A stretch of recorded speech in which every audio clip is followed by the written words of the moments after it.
Here are 5 common first upgrades that you absolutely must avoid. Number 5 is so common, but absolutely terrible for your truck. Today we are going over the 5 absolute worst first modifications to a truck. A lot of them are really common, but you'll be surprised. A lot of these can do nothing but devalue your truck. Sometimes they look cool, but honestly, if you're ever looking to sell your truck, you're gonna get jack diddly squat for it once you do these things. So let's go over them. Did I just say jack diddly? I don't know what that was, but number 1, everybody in the South is gonna hate me for this, but Carolina guys, stop squatting your trucks. It looks all right sometimes, but not only does it devalue your truck because of the effects that it actually has to your vehicle if you do it wrong, it also is a major safety factor when coming to other people driving. I mean, I get the idea. It looks kind of cool. If you're gonna do it, just squat it a little bit in the back.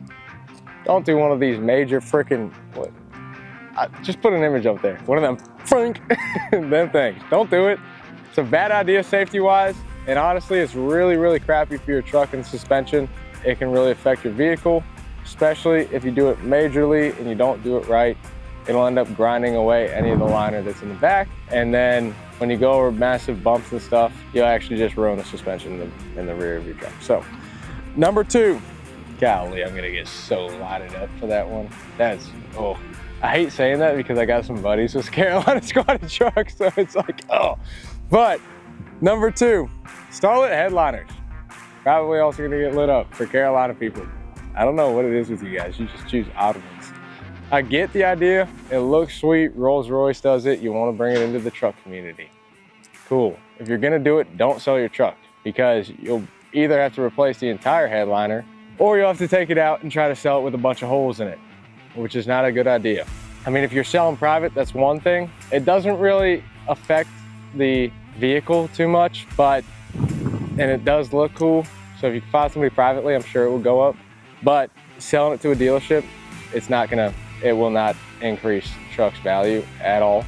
It'll bring it down drastically. So do not do that unless you plan on keeping your truck or selling it privately.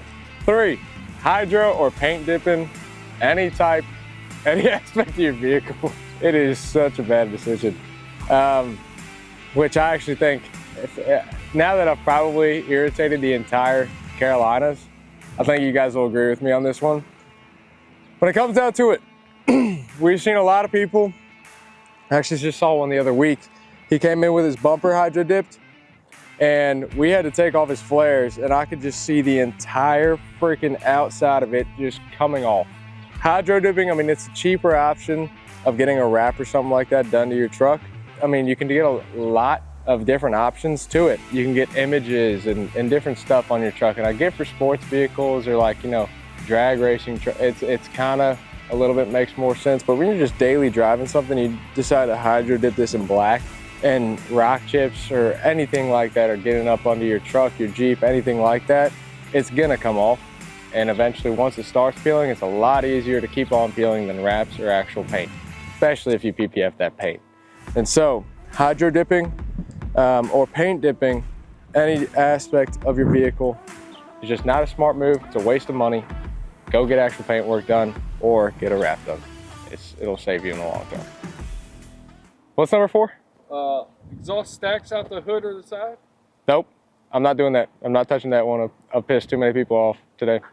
But you know what you're getting yourself into, so if you do, I'm out. I'm not touching that one. Number 4 is gonna be massive wheels, tiny tires. There are tons of people in the world that wanna go massive wheels, tiny tires, and I get it. The look is attractive to everybody that has a truck, right? Me personally, I just have small wheels, massive tires. It rides a lot more comfortably. And I'm not saying never do it. Never do it if you try to save money, yeah, or if you just ride on perfect roads.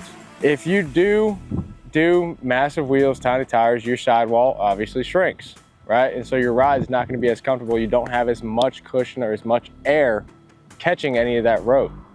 And what happens when you don't have as much cushion or air catching any of the road? This ends up getting exposed. So this is honestly what we do, the 35, 12, 50, 22, I'm not saying that I haven't sold bigger tires, bigger wheels with lesser tire than this. I've done 24s and 33s. I've had people ask me for 26s or 33s. But this is like the max I would personally drive on, knowing the type of roads I go on and the type of money that I'm trying to save is a 22 with a 35. It gives you enough cushion. It's like, I don't know, 3.5, 4 inches of sidewall. And it gives you enough cushion to where you don't have to worry about that as much. Now, me personally, I'd do a wider tire on this so that I don't have this rim sticking out. But if you just want to be able to save your rims, go with a larger tire over them. Don't go with a look that just has a rubber band wrapping around a very expensive rim, unless you're able to replace that. And if you are, that's on you. You make that decision. I don't weigh on that. But recognize what you're getting yourself into before you do it, because ultimately down the line, I've seen it happen enough, I've heard it happen enough, I've gotten the calls saying, I got American Forces and I just bet the crap out of one. It happens so often. And so, do they typically go with the same tire and the same look after that? Yeah, but they're able to do that. And so if you're not, recognize that putting a bigger tire over that is one of the things that could just save you. So if you've got a 22, 24, 26 inch rim, put the correct tire over it. That'll protect it, unless you don't want to, but recognize what you're getting yourself into. Now, what's number 5? Exhaust stacks out the... Number 5, spacer kits. Ooh, did I hurt you? Oh, I'm sorry. Spacer kits. Ultimately what it is, instead of replacing this entire strut that is down here in the vehicle, we obviously replace this entire thing with a much taller strut. That's basically what it is.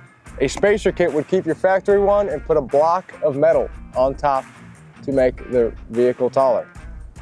Now am I saying that the strut from this factory won't still work? No, but will it be less comfortable because now you got metal going on metal instead of just an entire spring taking all the impact? But will it work better than a giant strut taking all the impact from the road? No, it will not. It will work the same way, but it will not be as comfortable, right? And so you'll have typically like a 4-inch, 5-inch, 6-inch block, depending on the height of the lift you want to go with. On top of that, now the less you do of a spacer, yes, it is going to be more comfortable. For instance, like a leveling kit. Leveling kit spacers are not as uncomfortable as a lift kit spacer because you got a much bigger block and a lot more room to cover. But it is still less comfortable to do a leveling spacer than it is a leveling strut. Just the way it is. It makes perfect sense. You're replacing an entire strut factory instead of putting a metal puck on top of an existing factory strut. So you just go metal on metal and absorb that impact from the ground. So spacer kits, a lot cheaper. So if you're in high school and college, you're looking to go a little bit cheaper because you don't have the funds yet to go bigger lift, do that. It's fine, we'll sell it to you. Recognize what you are buying. And honestly, any budget point in your life, recognize what you are buying. And then down the road, when you do get it, I would recommend going with it, with a lifted strut. Obviously with spacer kits, a lot of times with higher lift kits, they will come with shocks. But yeah, they're just not gonna be as comfortable as an actual lift kit that has a strut on it. And if you have any questions about other mistakes people make, please reach out to us before making them yourself. And do not do a hood stack. You keep cutting me, man. Why are we cutting me? I'm just trying to talk about a hood. No, but if you have any questions, don't make those mistakes by yourself. Consult somebody before making them, so at least you know what you're getting yourself into, right? And if you want to consult somebody, give us a call at 301-694-4642. Visit KreitzCustoms.com. And at the end of the year, we are having a giveaway.